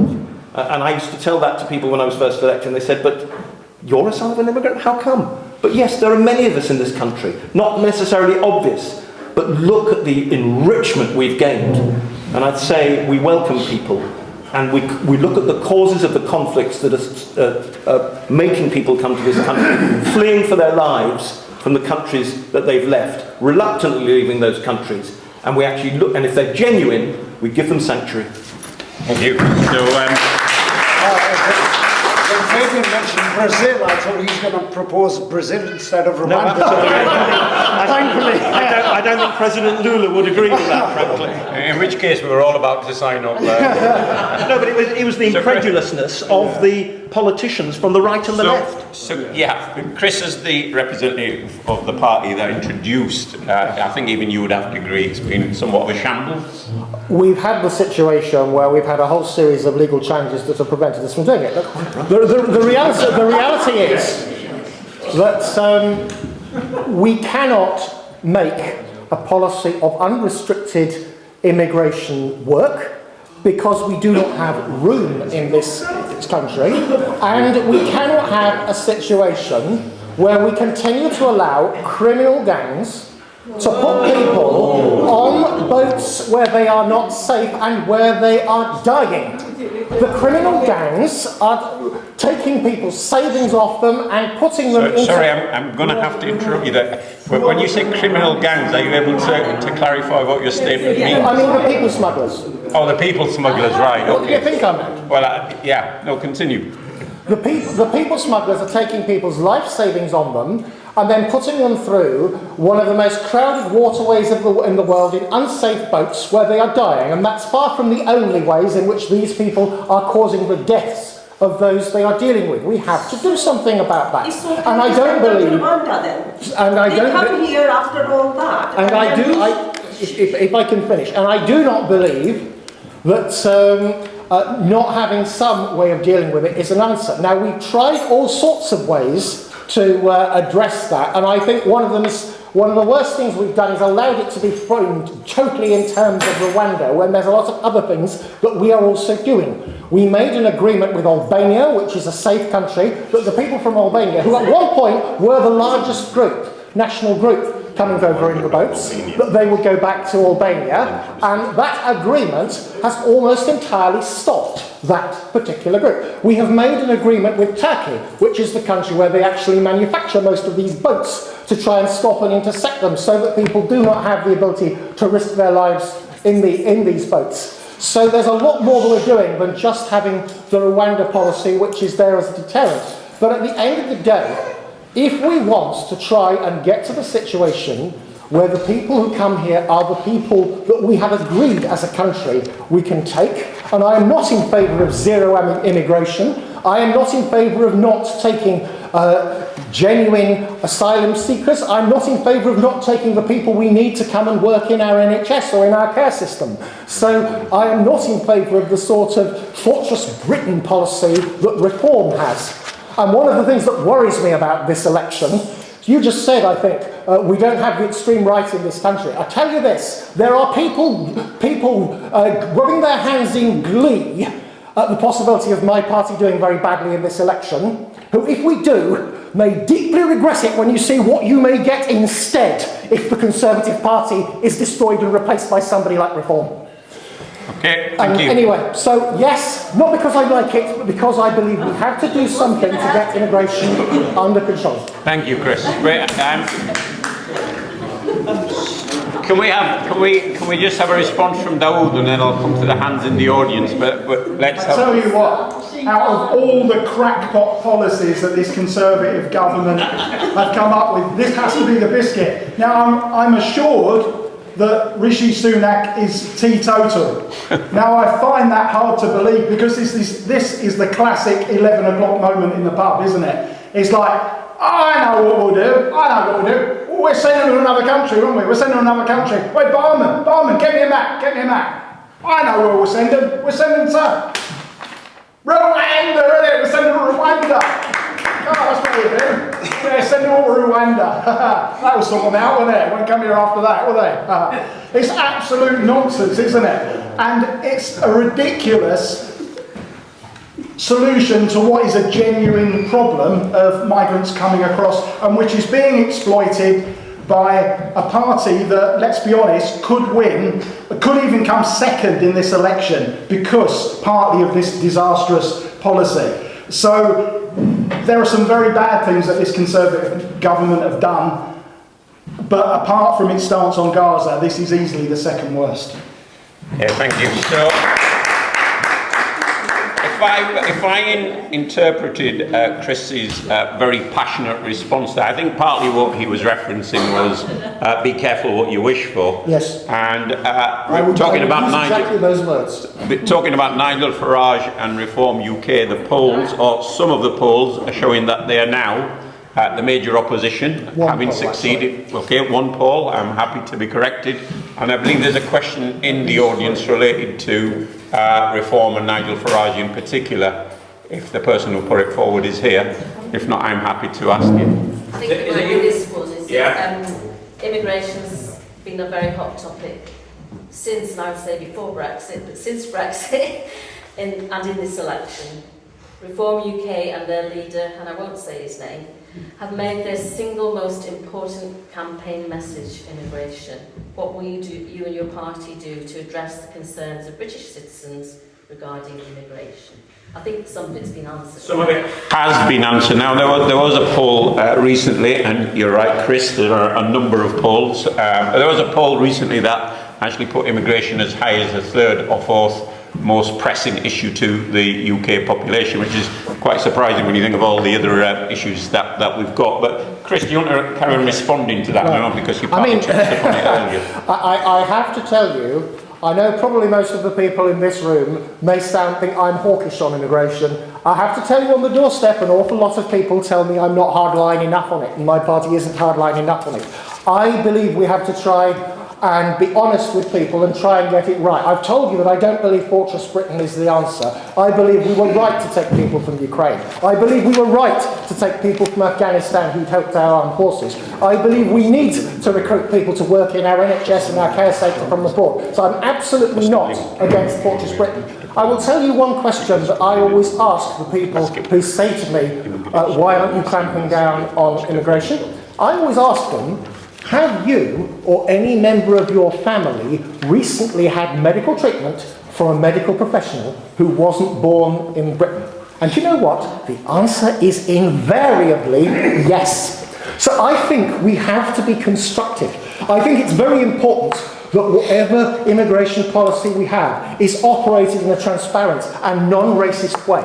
And we must not allow any concession to those who want to follow extreme policies. I think that, I will mention his name, some of the statements that Farage has made recently have been an absolute disgrace, and I think he's unfit to be a member of Parliament. And I think that people right across the political spectrum need to turn up and say that we don't want that kind of politics. And it's one reason I would urge everybody in this room, however you vote, whether you vote for me or not, whether you vote for one of my opponents here or someone else is standing, make sure you vote. Because it is, if people don't work, that the extremists win. And the great Irish Member of Parliament, Edmund Burke, once said, all that is necessary for the triumph of evil is that good men do nothing. That's why we should all vote. Think carefully about how we vote, and then vote for whichever of us you think is least worst. Thank you. That would two more polar opposite ends of the political spectrum from Mr. Farage and Mr. Galloway you couldn't get, but in terms of your party stance on immigration and what Nigel Farage has been saying recently. Immigration has completely enriched the UK. Just look around you at this room, look at the people that live in this diverse constituency and tell me how it can possibly not have had a positive impact on all of our lives. If you look at me, I'm a white British Muslim whose family are of German descent. I've got a brother who's half Welsh. I've got another brother and another sister who are both half Indian with different fathers. My wife is half Thai and half Indian and was born in Malaysia. So just in my own life, you know, there's a complete melting pot of individuals in my household and family.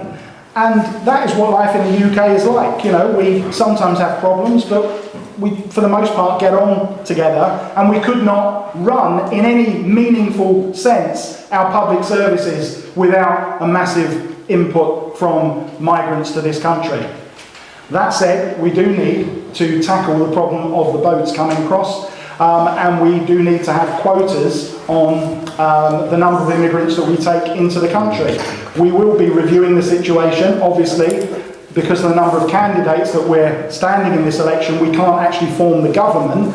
But if we're in a position to negotiate as part of that settlement, then we will be arguing for a just migration policy with figures that are both manageable, but will also continue to service the service industries that we need migrants for until, and of course the emphasis of the Workers' Party is to massively retrain from the British population skills to actually long-term fill the gaps that we currently have in our public services. But as has been highlighted earlier, where there was a cap, for example, of only being able to train 4,500 doctors in a year, that is obviously going to take a massive time to filter through. So in the short to medium term, we're going to still need a continual input of migrants into our society.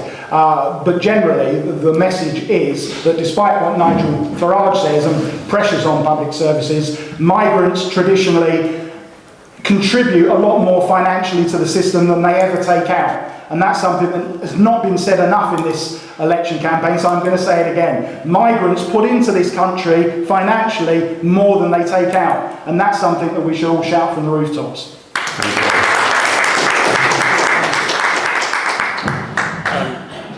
very good to follow on from that, because I do agree with the last part of what you just said, and I did say it myself, of course. Look, the issue is this, that we left the European Union. Before Brexit happened, we had a pool of people from all over the 27 other countries that could come to the UK freely and work without any problems or issues, visas or work permits. That's now gone. I think last year in 2023, the government that said it wanted to control immigration and reduce it to the tens of thousands, we had 685,000 legal migrants. The numbers who come across in small boats are still too many and come across in other illegal ways. By the way, there should be more legal routes for people who are genuinely seeking refuge in this country. Yeah. But those illegal routes are in the tens of thousands, so they've succeeded there. But let's just break this down a bit, because people get confused between immigration, which is legal, people coming here to work, start businesses, invest, or work in the professions, and people who are seeking refuge because they've been persecuted or chased out of their own countries, or their families have been killed, or whatever. Now let's look at the causes of asylum more clearly. If a country called Libya in North Africa, in the Maghreb there, on the Mediterranean Sea, was a functioning state, it would have access to quite a lot of wealth. You don't necessarily want to exploit any more oil wealth, but it could be a functioning state that provided livings and work for many of the sub-Saharan African migrants who currently come through Libya and eventually get into Europe and eventually get onto those illegal small boats that are so dangerous that cross the channel. That is one solution. Solving the problem of Libya would actually solve a lot of the illegal migration refugees coming into this country because they fear for their lives. There are many other ways, looking at the conflicts that have plagued our world and continue to plague our world.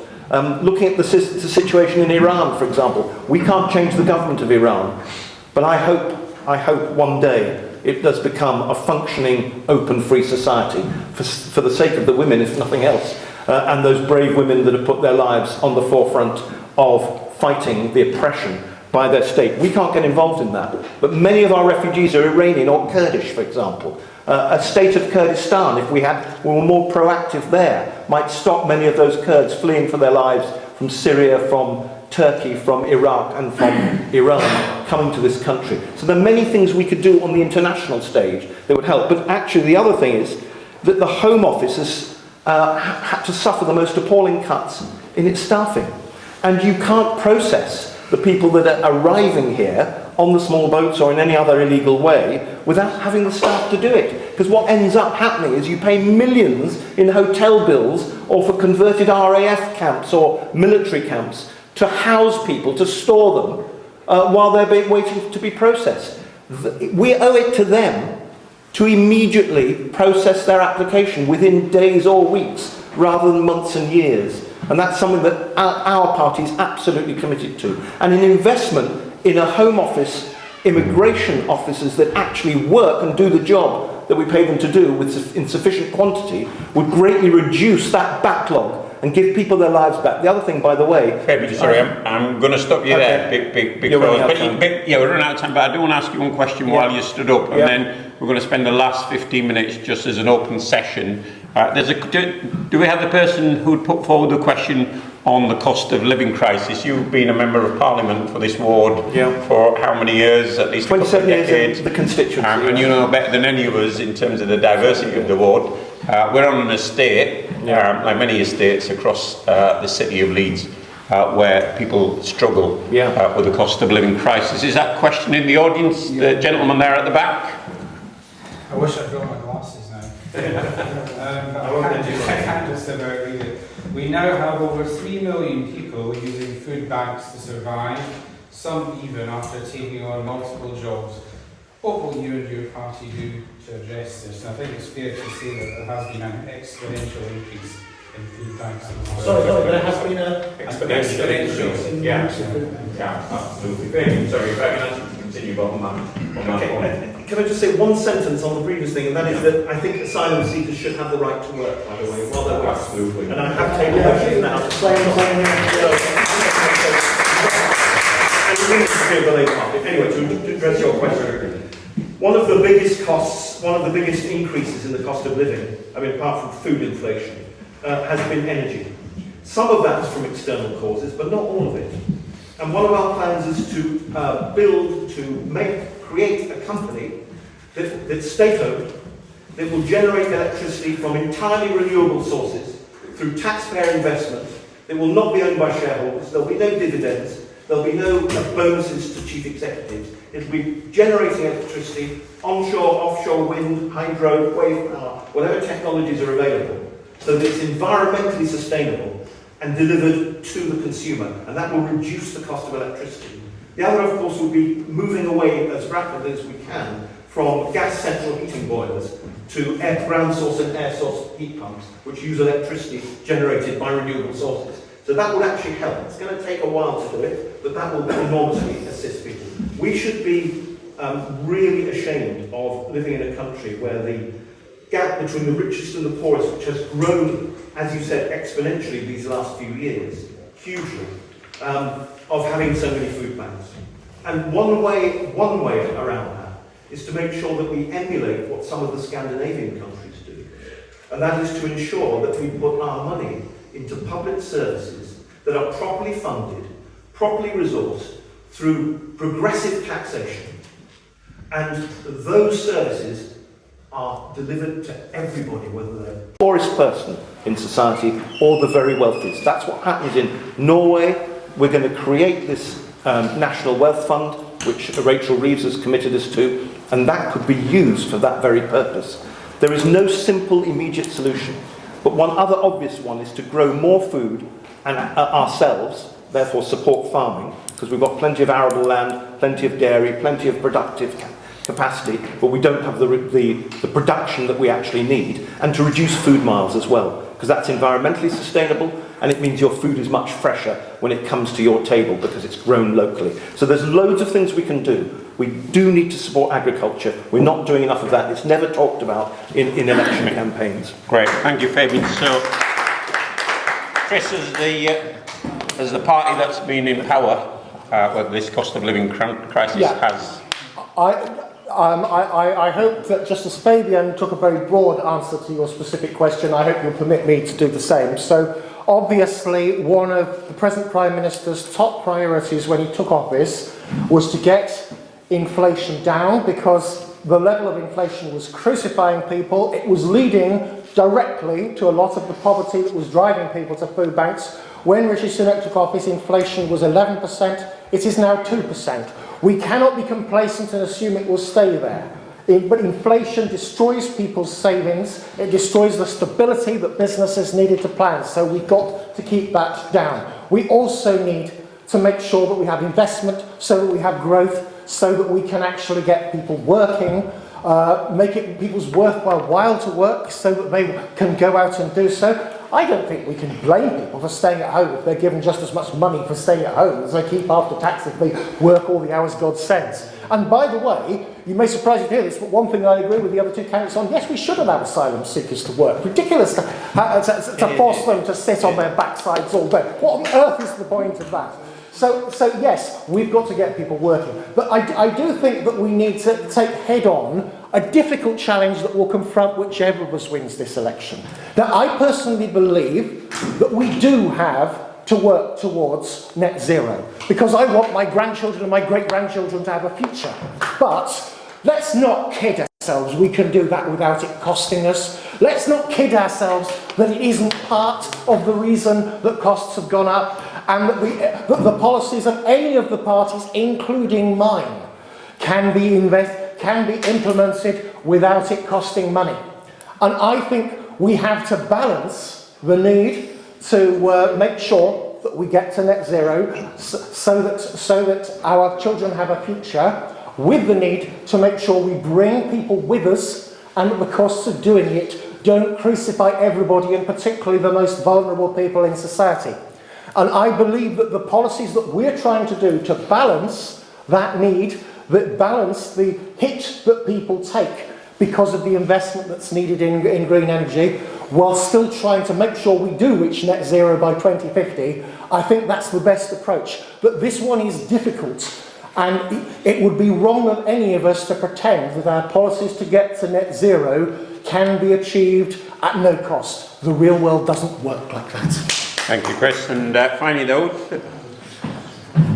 I think it's absolutely shameful that the poverty gap over the last 14 years has increased so massively under this Conservative government. People with wealth, the top billionaires, have seen their incomes spiral and go through the roof. They've been able to profit from things like the pandemic, where most of us struggled to keep a roof over our head and keep our businesses alive. But the select few did very well out of that. And food banks shame us all as a society, as a nation. The fact that one person has to go to a food bank should be one person too many, but they're exponentially spiralling out of control. I mean, we have some concrete policies. For example, we will work to increase the personal tax allowance to $21,200 so that the poorest paid amongst the working classes pay no tax at all. That would increase their pay by $1,700 per annum. Now, people will obviously ask where that money is going to come from. $1,700 per annum. We, at the moment, spend £12,000 per minute on our nuclear weapons. Just think about that for a second. £12,000 per minute spent on nuclear weapons.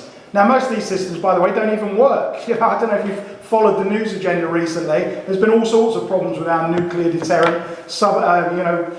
Aircraft carriers breaking down, frigates breaking down, all sorts of stuff with the defence budget.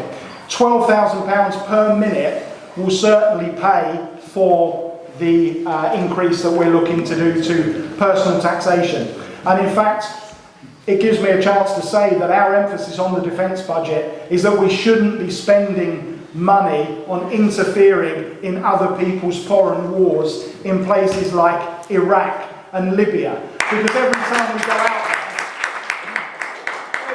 go out there, the only problems that we cause are back here in the UK. So stop spending that money on defence. We should only be paying out money to defend ourselves.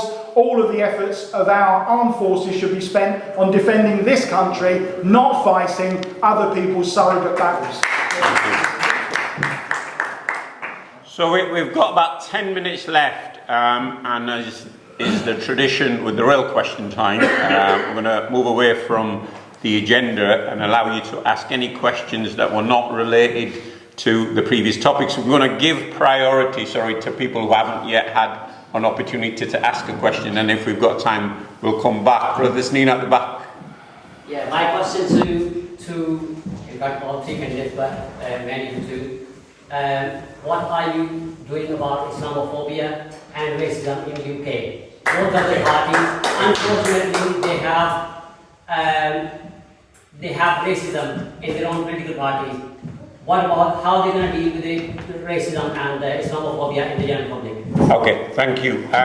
Can I just ask the panel to attempt to be succinct and almost have 1 minute responses? Well, yeah, I know, but it's, I won't give you my own personal viewpoint on it, but if you could respond to it. Let's start with you, Chris, then. Okay. Difficult to answer that one in a second. Look, let me be brutally frank with you. No political party, including my own, can be afford to be complacent about racism. All of us have had to deal with anti-Semites within our parties. All of us have had to deal with anti-Muslim prejudice within our parties, and anti-Hindu prejudice, and anti-Sikh prejudice, and all of it is completely unacceptable, whichever party it is. And what we did in our party, we actually, not because we were reported to anybody else, we took this action ourselves.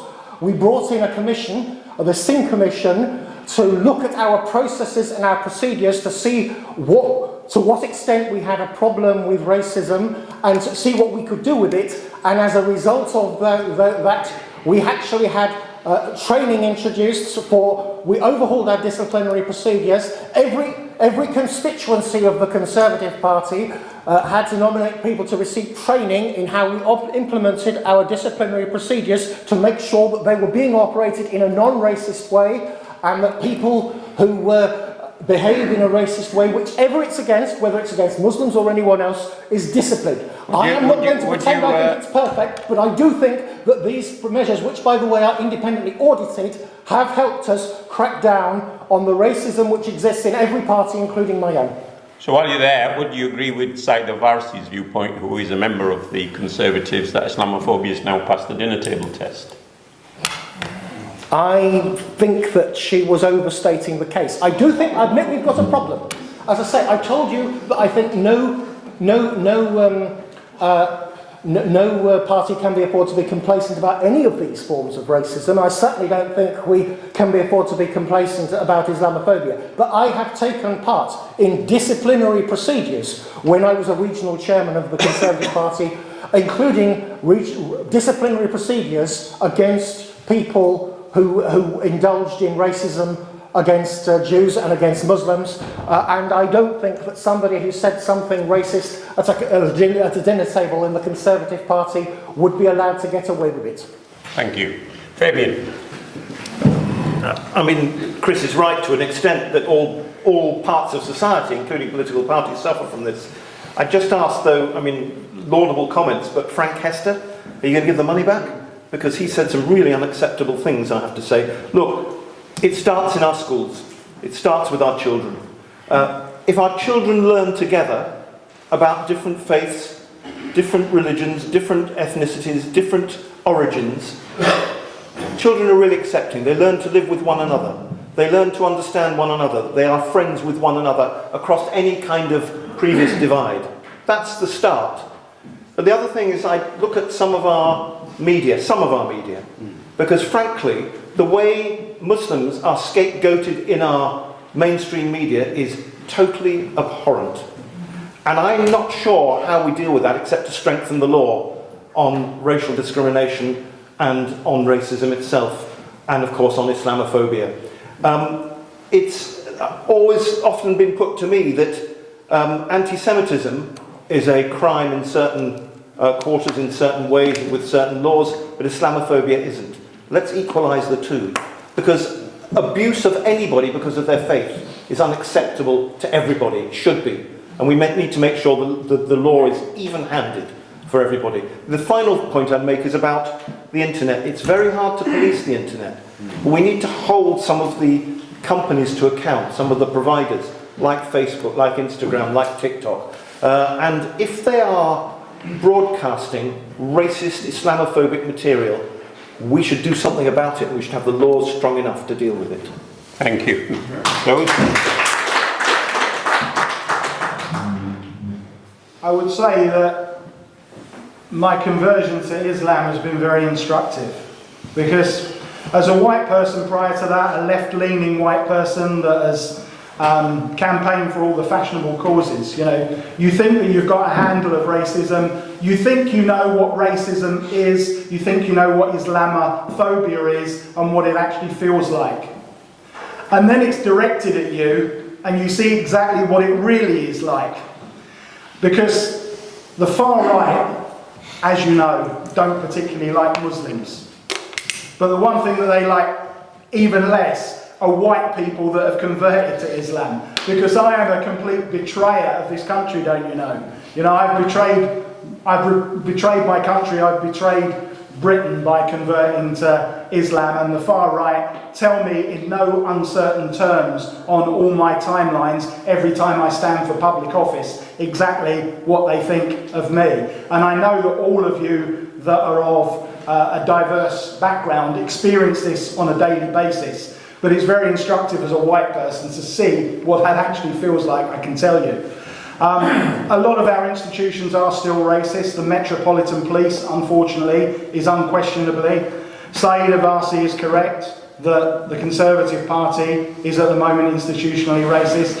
And I have to say, with the creeping influence of Labour Friends of Israel, the way that Diane Abbott was treated, the way that Faiza Shaheen has been treated, there's no other conclusion but to say that at this moment in time, the Labour Party itself is also institutionally racist.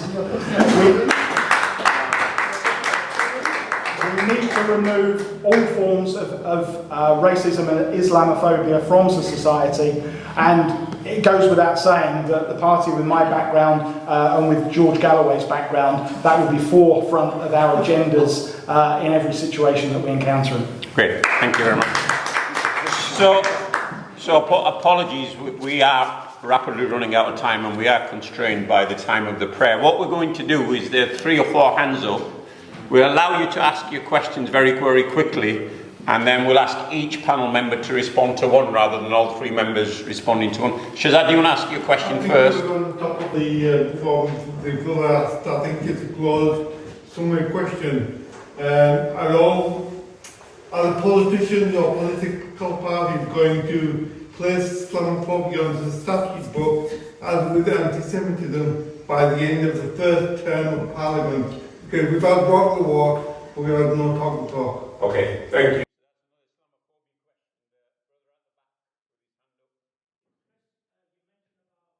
As being anti-racist, anti-Islamophobia, anti-Semitic, that they wouldn't stand for it. But where was the Conservative Party or your previous leader Boris Johnson described Muslims who choose to wear the burqa as letterboxes?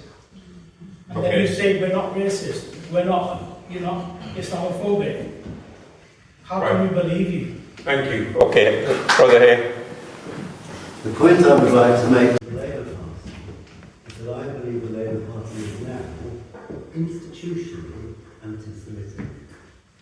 They didn't used to be anti-Semitic, but now the weaponisation of anti-Semitism has meant that Jews who do not support the state of Israel, Jews who are against the genocide, have been treated appallingly. And I am not dismissing for a second the problem with Islamophobia, but that is a very obvious racism. The racism that now exists institutionally within the Labour Party has expelled more Jewish members on the grounds of anti-Semitism, and the fallacy that this was a problem in the previous, under the previous leader of the party, was blown out of all proportion. Sorry, I'm going to stop. Now has been expanded. We'll stop you there because I think we've got the answer. And Amjad, the final one. Just quickly, I'm the son of a mill worker who arrived here in the 1950s, and his one wage was enough to support our family and live comfortably. Now, as a society, we are poorer. 2 incomes are not enough to live well. Right? Why has that come about? I'd say that we spend far too much on defence and far too little on research and development, which brings about industry and commerce. If you look at the most successful nations on this planet right now, China, India, South Korea, they manufacture. We've decimated our manufacturing. We need to put 2.5% of our GDP into manufacturing, in research and development, so we become richer again. Not by enslaving others with an imperial force, but by manufacturing ourselves. Okay, thank you, Amjad. So that was more a statement than a question. Sorry, we've run out of time. You're going to have 60 seconds each to respond to one question each. Fabian, I think it's most pertinent if you respond to the fact that the Labour. I'm exhausted. I'm going to stay seated if you don't mind. Of course. Hope you can hear me. But literally 60 seconds. Okay. If Labour was an anti-Semitic party, I would not be a member of it. So I reject what you say.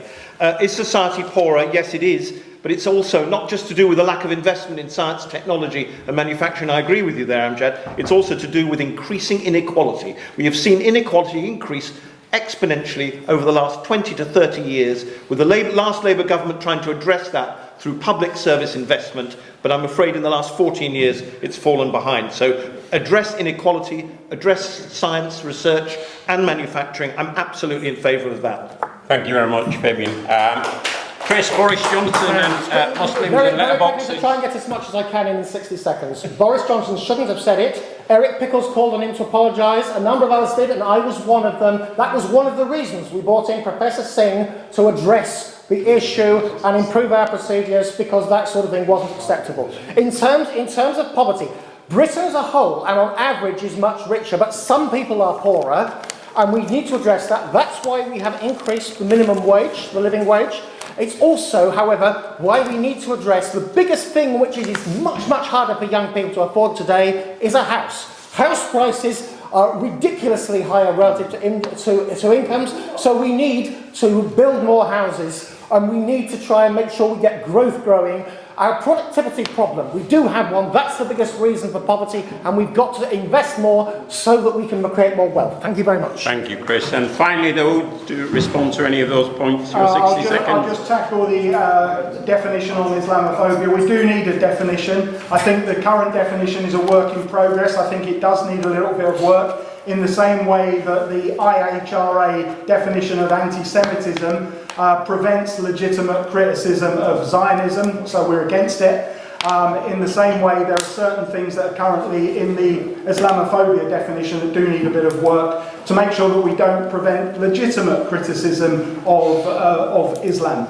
And we, as Muslims, encourage debate and questions within Islam as a faith, and people have got to be free to do that. But in principle, yes, there should be a definition, and we would commit to doing it in the first term of the Parliament. Great, thank you very much. So, can we thank you all? It is 9:35, we're 5 minutes over time, and we just want to thank you for adhering to the protocol that both myself and Arif had outlined at the beginning. Hopefully it's been a productive session. It may or may not have influenced which way your vote's going to go on the 4th of July, but I also think we do need to give a warm round of applause to our potential parliamentary candidates.